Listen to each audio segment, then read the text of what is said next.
Karlovy Vary už uspěly u soudu s prvními z víc než 30 žalob, které město podalo v souvislosti se snahou získat zpět historický majetek. Vrátí se mu tak některé budovy a pozemky.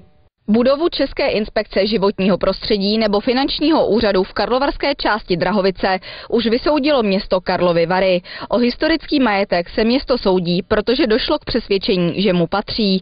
Původní instituce v jeho budovách ale nejspíš dál zůstanou, pouze začnou platit nájem. Jednáme o dalším využití, projevili zájem dále tam se trvat v nájmu. Magistrát získal i dřívější sídlo policejního ředitelství, co nejdřív ho chce ale prodat, nemá pro něj totiž využití. Pro město to je zbytný majetek, tudíž udělali jsme znalecký posudek a na základě tohoto posudku budeme v nejbližší době vyhlašovat výběrové řízení na prodej této budovy.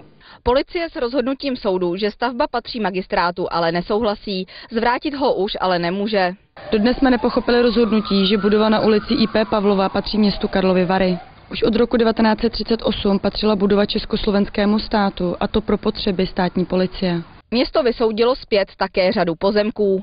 Pozemky jsme získali Počerný, Sedlec, objekty Velmířino, Nábřeží,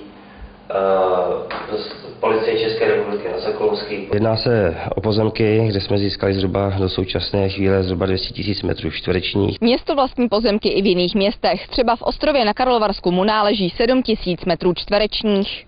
Historický majetek se vám podařilo získat nejen v Ostrově, ale třeba v Hájích u Kolové, na Andělské hoře, v Žalmanově. Karlovarská radnice se kvůli majetku soudí víc než rok.